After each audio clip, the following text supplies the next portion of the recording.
कल्याणे धातु से शिव शब्द की उत्पत्ति मानी जाती है। और शिव कल्याणी, है ना, इसका अर्थ है कि शिव कल्याण करता है, यानी परमात्मा का ये गुणवाची नाम है। और इसका अर्थ है कि परमात्मा कल्याण स्वरूप है, वो सबका कल्याण करने हारा है, इसलिए हम उसे शिव भी कहते हैं।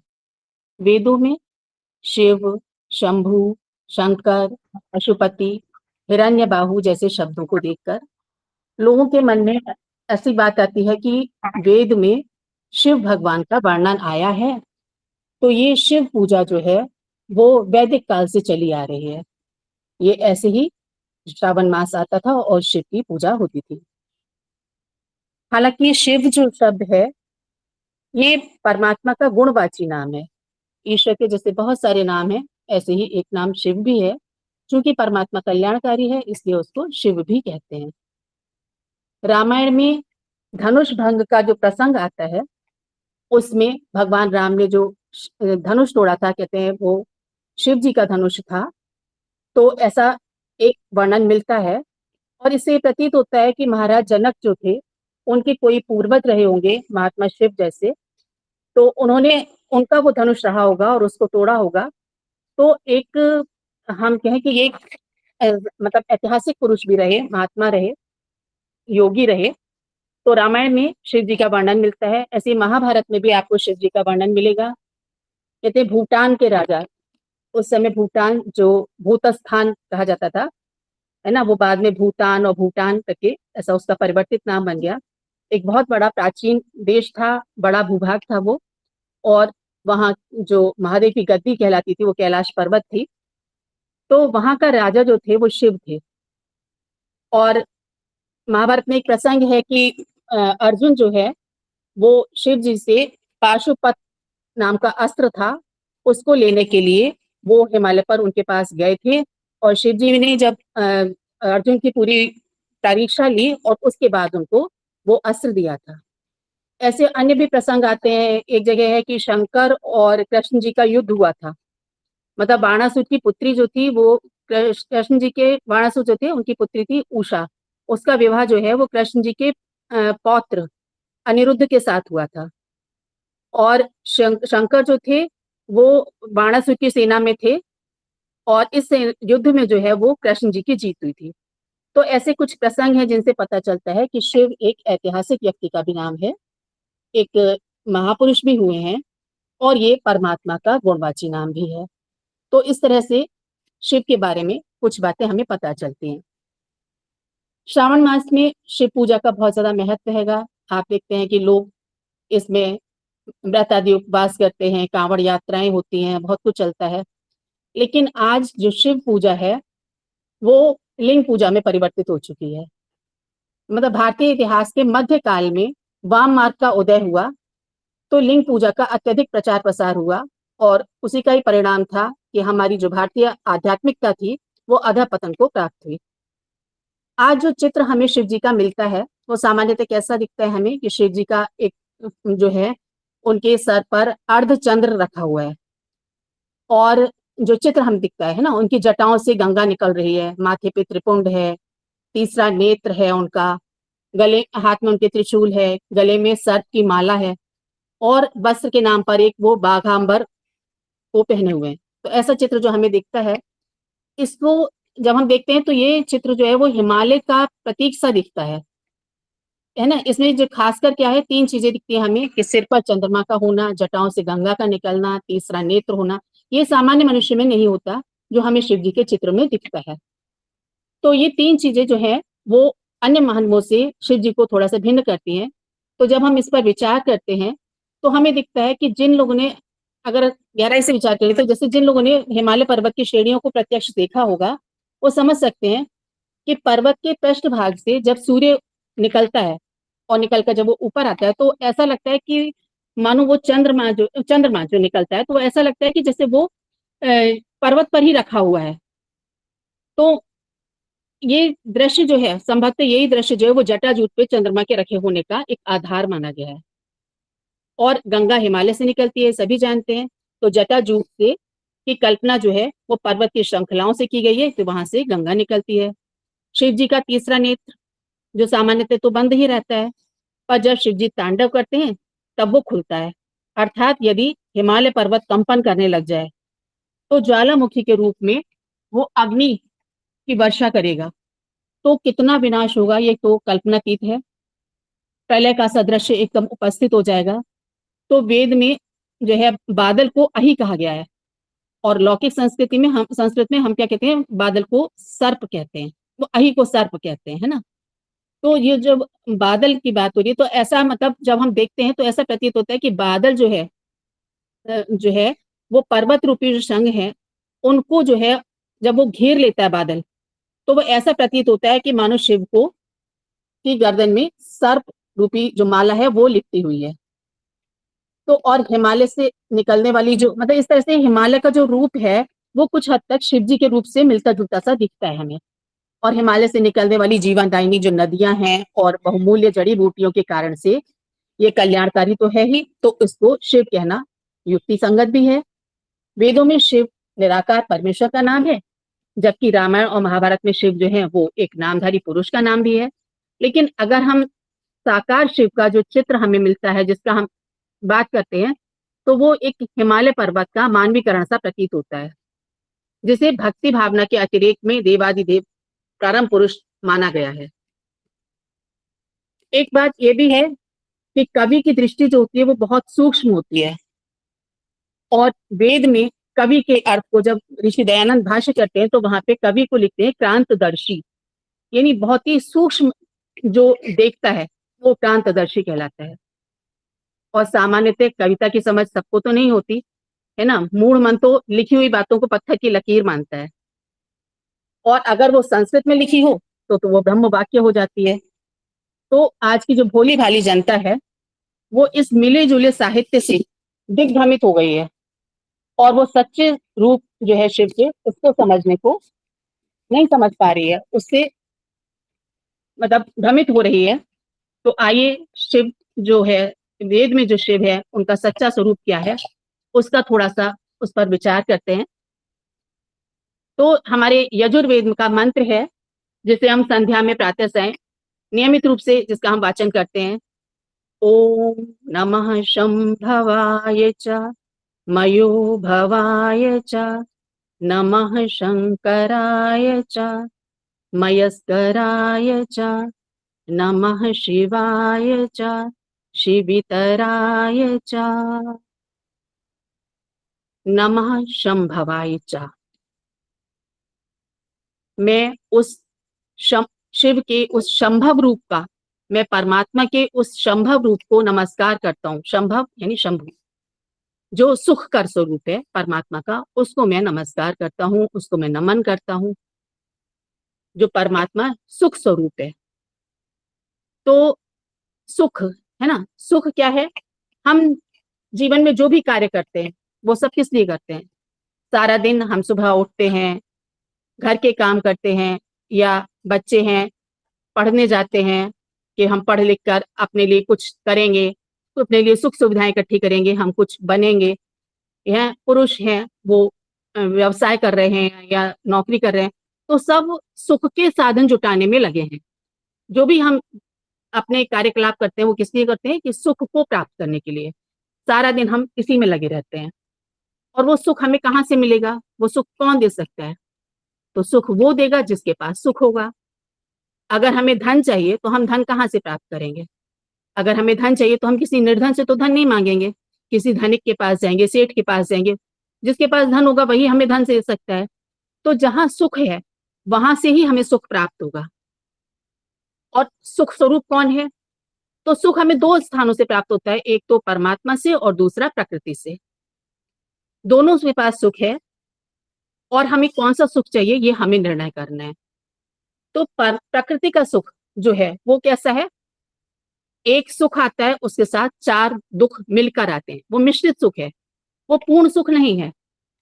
जैसे हमने रसगुल्ला खाया, हमें बहुत मीठा लगा, बहुत अच्छा लगा, बहुत सुख मिला उसको खा के। हमारा मन किया कि हम एक और खाएं, हमने कहा हमें एक रसगुल्ला और चाहिए, पता चला कि नहीं रसगुल्ले तो अब खत्म हो चुके हैं, वहीं दुख शामिल हो गया।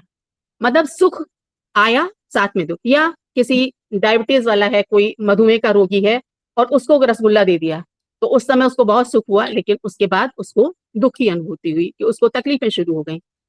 तो प्राकृतिक दुःख जो है वो सांसारिक सुख जो है, प्राकृतिक सुख या सांसारिक सुख जो हम कहें, उनके साथ दुःख मिश्रित होते हैं, वो पूर्ण सुख नहीं हो सकते। लेकिन परमात्मा का सुख जो है वो पूर्ण सुख होता है, पूर्ण आनंद होता है। वहां पर दुःख का नाम मात्र भी नहीं होता। और जब हम गुणवत्ता देखेंगे तो फिर हमें लगेगा कि नहीं, हमें तो पूर्ण सुख ही चाहिए। जब हम सामान्य चीज़ों में हम कपड़े खरीदते हैं, घर का कुछ सामान खरीदते हैं, तो हम उसमें गुणवत्ता देखते हैं, उसमें ब्रांड देखते हैं, तो फिर हम सुख में ब्रांड क्यों नहीं देखेंगे? हम सुख में सबसे अच्छा क्यों नहीं देखेंगे? तो सबसे अच्छा सुख जो है वो हमें परमात्मा से ही मिल सकता है। और वो क्योंकि वो कैसा है? वो सुख स्वरूप है। उसमें क्लेश या दुःख का नाम मात्र भी नहीं है। तो हम परमात्मा कैसा है? शंभव, परमात्मा शंभवाय च, शंभु है, वो सुख स्वरूप है। आगे क्या कहते हैं? मयो भवाय च, मयो भवाय च अर्थात संसार के उत्तम सुखों को देने वाला है। परमात्मा सुख स्वरूप है और सुखों को देता भी है। ईश्वर के पास आध्यात्मिक और भौतिक दोनों सुख जो है वो देने वाला कौन है? परमात्मा ही है। ऋषि दयानंद इसकी व्याख्या करते हुए लिखते हैं कि उस परमात्मा को नमस्कार जो उत्तम सुखों का देने वाला है। विचार करें कि परमात्मा ने यदि हमें ये सुख सुविधाएं ना दी होती, सुख सुविधाएं यह सोचें कि अगर ये सृष्टि जब परमात्मा ने बनाई तो इस सृष्टि को बनाने से पहले मानव, मतलब बनाने से पहले क्या, मानव की उत्पत्ति से पहले उसकी सुख सुविधाओं का सारा इंतजाम किया, है ना, कि जो इंसान आएगा तो वो क्या खाएगा, क्या करेगा, कैसे रहेगा, सारी चीजें पहले बनाई, सबसे अंत में इंसान को, मानव को बनाया, इसलिए कि वो यहाँ पर जीवन यापन, सुखपूर्वक जीवन यापन कर सके। अगर ये फल फूल औषधि आदि ना दी होती, ये सूर्य चांद सितारे ना बनाए होते, तो मनुष्य का जीवन कैसे संभव था? हो ही नहीं पाता। तो परमात्मा हमें सुख देने वाला है और वो हमारे सुख का पूरा ध्यान रखता है। चीजें नहीं बनाई प्रकृति में, पूरी सब कुछ तैयार नहीं किया, बल्कि हमें ईश्वर ने सृष्टि के आरंभ में ज्ञान भी दिया और उस ज्ञान को समझने के लिए बुद्धि भी दी।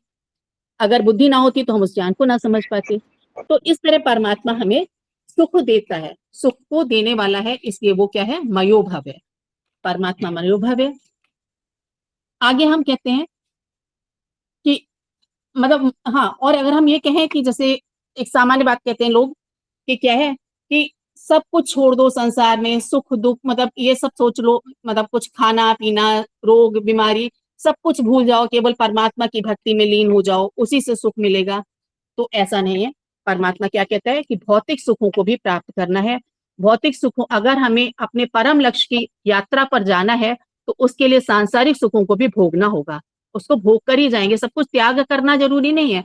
हाँ, हम उसका प्रयोग करें ये मानकर कि वो हमारा नहीं है, हम उसका उपयोग तो करेंगे लेकिन उसमें हम आसक्त नहीं होंगे। मतलब हम जो ईश्वर स्तुति प्रार्थना उपासना के जो मंत्र बोलते हैं, उसमें एक मंत्र आता है, छठा मंत्र है, ओम प्रजापते न त्वदे तान्यो विश्वा जातानि परिता बभूव यत्कामास्ते जुहुमस्तनो अस्तु वयं स्याम पतयोरयिणाम, हम ऐश्वर्य के स्वामी बने तो हमें खूब धन कमाएं, हम धनार्जन करें, लेकिन कैसे करें? सब कुछ मतलब ईमानदारी के साथ हम उसको कमाएं, लेकिन कैसे? पूरी ईमानदारी के साथ उसको कमाएं और उसका उपभोग करें, लेकिन उसमें आसक्त ना हो, है ना। इदम मम का भाव हमारे मन में रहना चाहिए कि ये मेरा नहीं है, इसको हम सिर्फ सुख को भोग रहे हैं, इसको इस प्रयोग करेंगे, लेकिन इस भाव के साथ कि ये मेरा नहीं है। जैसे एक ड्राइवर किसी की गाड़ी चलाता है ना, तो बस वो गाड़ी चलाता है, उसका वो मालिक नहीं होता। तो हमें इस संसार के हम मालिक नहीं है, इस पे सब चीज पर अधिकार हमारा नहीं है, हमें इसको उपयोग करना है इस भाव के साथ कि ये मेरा नहीं है। तो ऐसा परमात्मा कहते हैं। तो ओम नमः शंभवाय च मयो भवाय च नमः शंकराय च, शंकराय च, है ना। ये पंक्ति मुझे बहुत पसंद है, नमः शंकराय च, अर्थात परमात्मा कल्याण करता तो है ही, कल्याण करता है, मोक्ष स्वरूप है और इसके साथ साथ वो धर्म युक्त कार्यों को करने हारा है। परमात्मा कैसा है? वो धर्म के कार्यों को करता है, अर्थात जहां वो धर्म में अवस्थित होगा, रहता है, और जहां धर्म होगा वहां सुख होगा। सुख का मूल क्या है? धर्म है। यदि धर्म नहीं है तो सुख भी नहीं है। अर्थात जो व्यक्ति धार्मिक है वह दूसरों को भी सुख दे सकता है। लिखते हैं एको ही धर्म परम श्रेय। एक ही धर्म है परम कल्याणकारी है। और धर्म क्या है? तो वैदिक धर्म जिसे हम कहते हैं अथर्ववेद में इसको सनातन धर्म भी कहा गया है। और अगर एक वाक्य में हम कहें कि धर्म क्या है, तो वेद आज्ञा का पालन करना धर्म है और उसका उल्लंघन करना, उसको ना मानना, वो अधर्म है। परमात्मा ने हमें वेद में कुछ विहित कर्म बताए हैं और कुछ निषिद्ध कर्म बताए हैं। विहित कर्म जो किए जाने चाहिए और निषिद्ध कर्म जो नहीं करने चाहिए, है ना। परमात्मा ने हमसे कहा उत्तिष्ठम ब्राह्मणस्पते देवान यज्ञेन बोधाय। अथर्ववेद में परमात्मा कहते हैं उठो यज्ञ करो, है ना। आगे ये भी कहते हैं संश्रुतेन गमे मही, हम वेद के मार्ग पर चलें। समानी व आकुति, हमारे विचार जो है, हमारा मन जो है वो एक हो। परमात्मा ने ऐसी बहुत सारी बातें बताई हमें। ईशावास्य इदम सर्वम यत् किंच जगत्याम जगत तेन त्यक्तेन भुंजीथा माँ ग्रथा कस्य स्वाधीनम। मतलब माँ गृधा, लोभ मत करो, चीजों का उपयोग करो लेकिन उसमें आसक्त मत हो। माँ, लोभ नहीं करना है। अक्षौरमा दिव्या, जुआ मत खेलो। गामा हिंसी, गाय की हिंसा मत करो। ऐसी बहुत सारी बातें उन्होंने विहित कर्म और बहुत सारे निषिद्ध कर्म परमात्मा ने हमें बताए। तो जैसे परमात्मा ने कहा कि जुआ मत खेलो, यज्ञ करो, परोपकार करो, दान करो, सत्संग करो, सत्य बोलो, है ना, जितेंद्रिय बनो। ऐसे हमें उन्होंने बहुत सारे विहित कर्म किए, ऐसे निषिद्ध कर्म बताए। चोरी मत करो, जुआ मत खेलो, झूठ मत बोलो, लोभ मत करो, ईश्वर की आज्ञा का पालन करो, यही धर्म है। और ना करो तो वो अधर्म है। ऋषि कणाद लिखते हैं यतो अभ्युदय निश्रेय सिद्धि सा धर्मा। जिससे हमें सांसारिक सुख की प्राप्ति होती है, अर्थात हमारा अभ्युदय होता है, और निश्रेयस अर्थात मोक्ष की सिद्धि होती है, वही धर्म है। तो इसलिए यदि हम शंकर भगवान की स्तुति कर रहे हैं तो हम परमात्मा के शंकर स्वरूप का स्मरण कर रहे हैं। तो हमारे मन में धर्म होना चाहिए, हमारा जीवन वेदोक्त होना चाहिए। वेदों में जो विहित कर्म कहे गए हैं उन्हें हम करें और जो निषिद्ध कर्म कहे गए हैं उन्हें हम कभी भी ना करें। तो ये हमारा शंकरायचा का अर्थ हमारे साथ सिद्ध हो पाएगा। आगे कहा मयस्करायचा, मयस्कर परमात्मा, उस मयस्कर परमात्मा को मेरा नमस्कार है। परमात्मा केवल शंकर नहीं है, वो केवल धर्म में युक्त नहीं करता, वो धर्म युक्त नहीं है, बल्कि वो क्या करता है, वो हमें धर्म में नियुक्त करता है। ऋषि दयानंद लिखते हैं धर्म कार्येषु युनिक्ति, परमात्मा हमें धर्म कार्यों में नियुक्त करता है। वो हमें धर्म कार्यों में प्रतिष्ठित करता है। जो व्यक्ति परमात्मा की शरण में जाता है वही धर्म कार्य भी करता है। यदि व्यक्ति नास्तिक हो जाए तो उसका दुष्परिणाम क्या होगा, ये हम सभी समझते हैं। उसको कोई भय नहीं होगा। उसको जब कोई भय नहीं है तो वो अच्छे कर्म करेगा, स्वेच्छा से करेगा, नहीं करेगा क्योंकि उसको कोई भय नहीं होगा। तुलसीदास जी लिखते हैं ना, भय बिन होए ना प्रीति। तो वो वाली चीज है, जैसे कहना कि ट्रैफिक लाइट तोड़ने पर अगर कोई दंड का विधान ना हो तो कोई भी आदमी ट्रैफिक के नियमों का पालन नहीं करेगा। हर आदमी को जल्दी है निकल जाए। और अगर ट्रैफिक के नियम ना बनाए जाएं, उनके तोड़ने पर, उनका उल्लंघन करने पर अगर कोई चालान ना हो, कोई दंड का प्रावधान ना हो, तो रोज एक्सीडेंट होंगे, कोई उसको नहीं मानेगा। तो वही है कि अगर परमात्मा का भय नहीं है, आपने नास्तिक ने सोच दिया परमात्मा है ही नहीं, जिसने मान लिया परमात्मा नहीं है तो उसे पाप कर्म करने में कोई भी अपराध बोध नहीं होता और पाप कर्म वो खुलेआम करता है क्योंकि उसको कोई डर नहीं होता और इससे पाप बढ़ते हैं। और केवल परमात्मा को ना मानना नहीं, परमात्मा को मानने वाले भी पाप कर रहे हैं आजकल। क्यों? क्योंकि वो परमात्मा के सही स्वरूप को नहीं जानते। परमात्मा को माने और परमात्मा की माने, परमात्मा के सही स्वरूप को माने, ये भी बहुत जरूरी है। देखिए अयोध्या में चोरी हुई मंदिर में, तो क्या वो लोग ईश्वर को नहीं मानते थे? सब मानते थे, ईश्वर को मानते थे, रोज पूजा अर्चना करते थे, तो परमात्मा को मानते, लेकिन वो ईश्वर के सच्चे स्वरूप को नहीं जानते थे। उन्हें लगता था कि परमात्मा घर तो गर्भगृह में सो रहा है, या वो तो दूसरे कक्ष में है, वो तो हमें देख ही नहीं रहा, हम जो भी कर रहे हैं उसको पता ही नहीं चलेगा। तो ईश्वर सर्वत्र है, जब तक हमारे मन में ये विश्वास नहीं होगा, ईश्वर सर्वज्ञ है, वो सब कुछ देख रहा है, सब कुछ जान रहा है, तब तक हमें किसी से भय, उससे भय नहीं होगा। तो वो ईश्वर को जान रहे हैं, लेकिन ईश्वर के सच्चे स्वरूप को ना समझ रहे हैं और ना उसको मान रहे हैं। तो इसलिए हो रहा है, ये अपराध हो रहे हैं।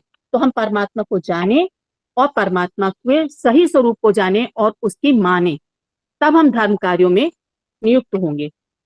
और जब साधक निरंतर, जब उसके मन में ये चिंतन रहता है कि परमात्मा रहता है, कि परमात्मा है, परमात्मा हमें देख रहा है, जब हम 24 घंटे यही मनन चिंतन करते हैं, तो हम पाप कर्म से बच जाते हैं और पुण्य कर्मों में हम प्रवृत्त हो जाते हैं। हमारा मन जो है वो पुण्य कर्मों में लगता है, पाप के, क्योंकि हमें लगता है कि परमात्मा जो है, हम जो भी कुछ गलत करेंगे उसका दंड हमें मिलेगा, उस दंड का हमें भय होता है, उसकी आज्ञा का पालन करना हमारा कर्तव्य हो जाता है।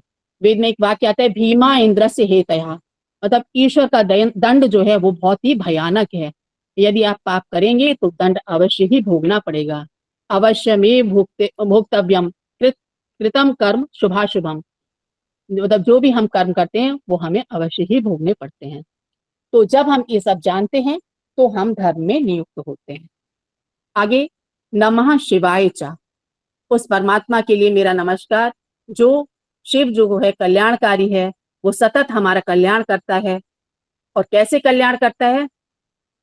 ओम शन्नो मित्रः शं वरुणः शन्नो भवत्यर्मा शम इंद्रो बृहस्पति शन्नो विष्णु रुरुक्रमा।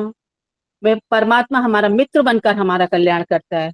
वो हमारा मतलब ऋषि दयानंद लिखते हैं क्या, कि परमात्मा सदा सर्वदा सबका निश्चित मित्र है।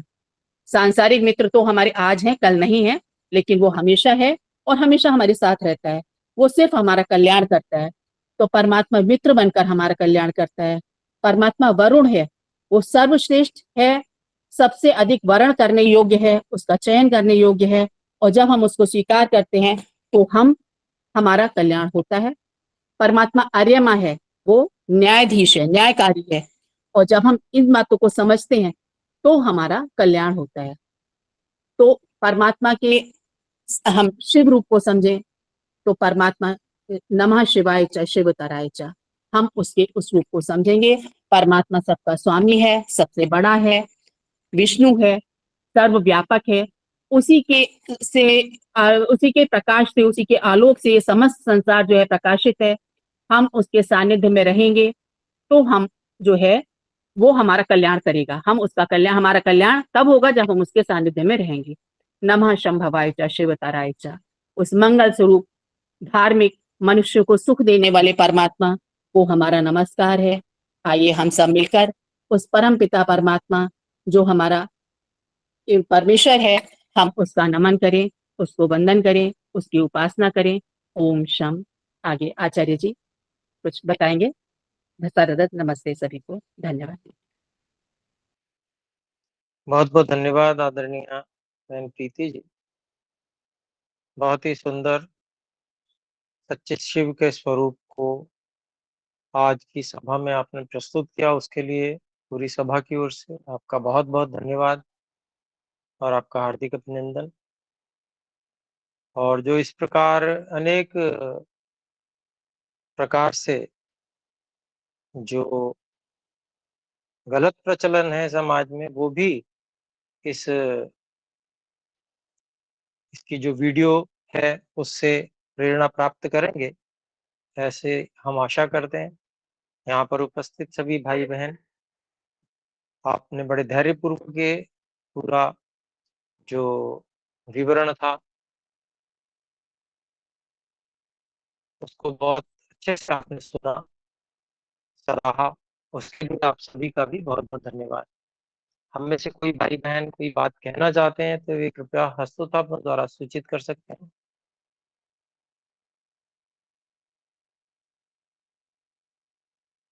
तो जी, आदरणीय केशव जी बोले। नमस्ते आचार्य जी। नमस्ते जी। एक ये व्याख्यान में मेरी एक शंका थी। आचार्य जी हैं क्या जवाब देने के लिए? प्रीति सुनाई। जी जी बोलिएगा, बोलिए। नमस्ते जी आचार्य जी। नमस्ते। जो शंकर को धर्म का प्रतिनिधित्व करके बोला है ना शंकर, तो शम तो अलग है, शम सुख, तो शंकर धर्म से कैसे जुड़ा?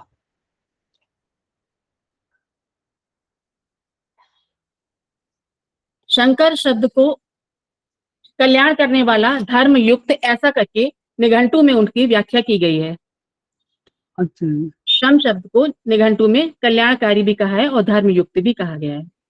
अच्छा जी, धन्यवाद। ठीक, जी नमस्ते, धन्यवाद। धन्यवाद। जी श्रीमान रामनिवास जी, आप अपनी बात रखें कृपया। जी नमस्ते आचार्य जी, राम राम।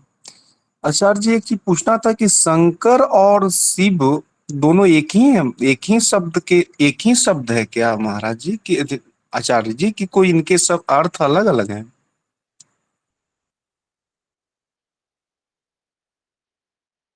जी जी आवाज जा रही है महाराज? हाँ जी, आ रही है, बिल्कुल जी, बिल्कुल। ये दोनों शब्द अलग अलग हैं, लेकिन इनका जो अभिप्राय है वो समान ही है। और ये परमात्मा के नाम है, गुणवाचक। ऐसा जो है, ये परमात्मा का जो नाम है, उसी को यहाँ पर उसकी व्याख्या भी की गई। ठीक है जी। क्योंकि प्रतिमा दोनों की अलग अलग देखते हैं, शंकर का प्रतिमा अलग दिखता है और शिव का प्रतिमा भी अलग दिखता है, नहीं अलग अलग दिखता है, लेकिन समझ में नहीं आता है कैसे क्या है। एक बार आपसे थोड़ा जी सा जानने ये को। जी ये अंतर स्पष्ट किया गया। आरंभ से शायद आप जुड़े हुए नहीं थे। बताया गया कि जो इतिहास पुरुष हैं, उनकी जो है उनका चित्र, प्रतिमा आदि दिखाई देती है, तो वो प्रतिमा हो सकती है। परंतु जो परमात्मा सर्वव्यापक है, उनकी तो कोई प्रतिमा नहीं है। तो दो अलग अलग व्यक्ति हो सकते हैं इस नाम के, क्योंकि देखिए वेद में जो नाम है, उन नामों को बहुत सारे इतिहास पुरुषों ने भी अपना नाम रखा। उसमें से आज भी वेद में से लेकर बहुत सारे लोग अपना नाम रखते हैं। तो इसी प्रकार से जो राजा हुए, उनके विषय में इतिहास बताया भी गया। आप आरंभ में नहीं जुड़े थे, आरंभ में बताया गया था कि इस प्रकार से जो भूटान के जो नरेश थे, वो उनका नाम भी शंकर था। ऐसे ही और भी उससे पहले भी जो हुए, वो भी जो है इस प्रकार से इतिहास पुरुष हैं, उनका नाम शंकर, शिव, इस प्रकार से अनेक आज भी नाम लोग रखते हैं इस प्रकार का। तो ऐसे जो पूर्वज राजा हुए हैं, उनके भी नाम थे, तो उनकी प्रतिमा वगैरह अवश्य प्रचलित होगी। परंतु क्योंकि इतिहास का विषय है, तो वो बिल्कुल ठीक ठीक प्रतिमा जैसी वास्तविकता में रही होगी वो नहीं होती है, तो कल्पना से लोग बनाते हैं। तो इस प्रकार का रहा होगा। ठीक है जी। जी आचार्य जी, सादर नमस्ते। आचार्य जी, एक चीज पूछना था कि क्या यूट्यूब में ये वीडियो डाउनलोड होता है क्या, ये जो हाँ जी, कक्षाएं? बिल्कुल। ये जी बिल्कुल, आप गुरुकुल क्रांति यूट्यूब चैनल पे इसको देख सकते हैं, वहां पर आपको मिल जाएंगे। तो पिछले इनका वीडियो लिंक भी आप वगैरह, देख सकते हैं। लिंक वगैरह कहाँ से मिलेगा आचार्य? जी यूट्यूब चैनल जो है वो गुरुकुल क्रांति, अगर आप सर्च करेंगे यूट्यूब पे जाकर, गुरुकुल क्रांति इंग्लिश में लिखेंगे, जी तो जी। आपको वो चैनल मिल जाएगा। यूट्यूब चैनल मिल जाएगा, उसपे प्लेलिस्ट मिल जाएंगी, उसमें आप देखेंगे तो बहुत सारी कक्षाओं की, बहुत सारे इस प्रकार के वीडियो आपको वहां मिलेंगे, उसमें आप देख सकते हैं। जी महाराज जी, सादर नमस्ते। सादर नमस्ते जी। तो आप सभी का बहुत बहुत धन्यवाद। कुछ समय अधिक हुआ, लेकिन जो भी प्रश्न थे उनके विषय में बताना बहुत आवश्यक था। तो पुनः सभी आदरणीय जो यहाँ पर श्रोता बंधु एवं भगिनी, आप सबका यहाँ पर इस चर्चा सभा में भाग लेने के लिए आपका बहुत बहुत धन्यवाद। तो अभी हम विराम करते हैं। परमात्मा के मुख्य निज नाम